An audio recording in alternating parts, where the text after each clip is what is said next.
We've been very pleased across the three organisations represented this afternoon to collaborate on work on the role of civil society and tackling poverty and disadvantage. And there's I think a complex network of thank yous between ourselves for the support and help that each of the organisations present has given the other to produce the work that's in front of us today. But I think on behalf of the Webb Memorial Trust, of which I'm a trustee, I particularly want to say how grateful we are and how much we welcome our partnership.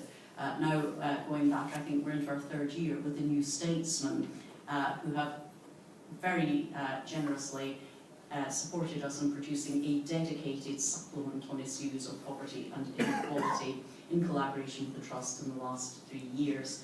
And I'm very pleased indeed that we're joined this afternoon by Becky Slack, who has been the editor of this supplement and indeed other supplements for the new Statesman, and who is going to say a little bit about the themes emerging in the supplement and the contributors and the backgrounds that they bring to bear on this subject. Becky is founder of Slack Communications, an editorial and communications agency that aims to help civil society find its voice, for its voice to be heard. And Becky, we're very pleased indeed that you're here this afternoon. Thank you everyone for coming here today. It's a real honour and a pleasure to be here to launch this new supplement from the New Statesman and Webb Memorial Trust. This is the third, as Kate said, it's the third in a series of special supplements that we have worked on together that focus on the issue of poverty and inequality. In my 12-year career as a journalist, never before has this topic been of more relevance and importance. Inequality and poverty within the UK are rising. Some 13 million people live in poverty, many of whom are in work. Around a third of households lack 3 or more necessities, such as a healthy diet, adequate heating, and a damp-free home. The number of people accessing food banks has risen by a shocking 1,385% over the last 4 years, all of which creates a pretty desperate situation for many people.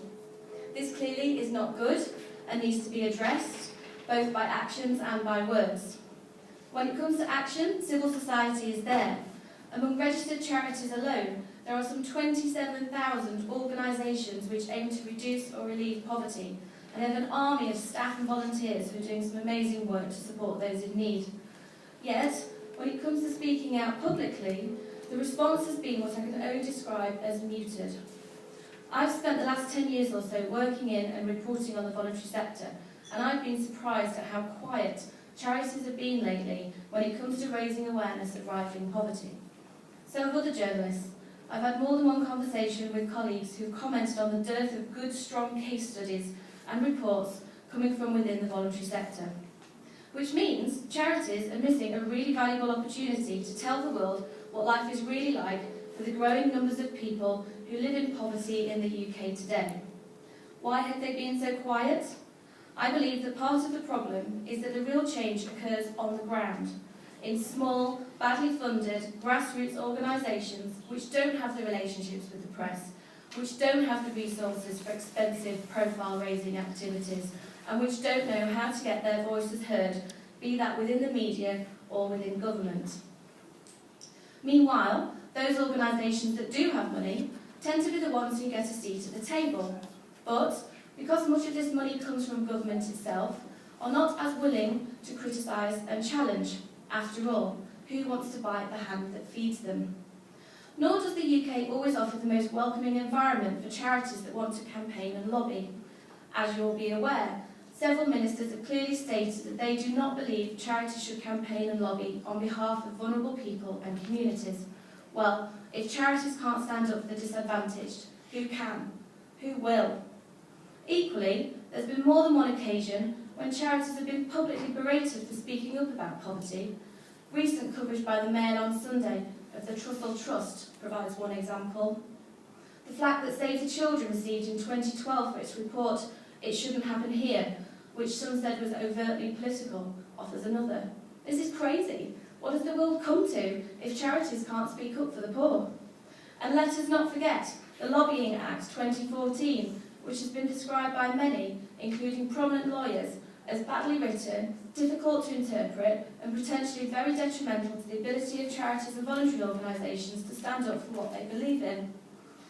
All in all, this is not an easy climate for civil society. Indeed, this is a view that is reflected within our supplement, including by Penny Waterhouse of the National Coalition for Independent Action and the author and charity expert Colin Rochester, both of whom challenge the status quo and suggest that a more radical approach to tackling poverty is needed. The supplement also explores the opportunities that are available. It's not all negative, don't worry. For example, Steve Reid MP highlights how good things can happen when you give people control over their own lives. Richard Fries explains how we can create an environment that will enable civil society to flourish. And representatives from social movements, including 38 Degrees, Citizens UK, trade unions and BME communities, show us how voluntary action can and does create lasting transformational change. So please pick up some supplements and read it, and let me know what you think, whether you, like Nick, disagree with most of it, or maybe you agree with all or some of it. It would be really great to hear what you have to say. As Barry Knight, Principal Advisor to the Webb Memorial Trust, says in his article, if civil society can find the energy of purpose, exemplified by organisations such as Citizens UK, then it can perhaps help our society find its way out of the maze of declining incomes and growing inequality. We hope this supplement will help civil society find this energy of purpose, and I would like to thank all of those who generously shared their insights and their experience within it, in particular Barry and his team at the Webb Memorial Trust, whose knowledge, passion and support have made this possible. I would also like to say a special thank you to Paul Bunyan and Job Diamond from Edgehill University, whose excellent research formed the heart of this report. I will close by saying one thing. Civil society has a key role to play in the reduction of poverty in the UK. However, to succeed, it must retain its vibrancy, its independence and its ability to speak up. Everyone in this room has a key part to play in helping achieve that. If we can work together, we can create a better world for everyone. Thank you.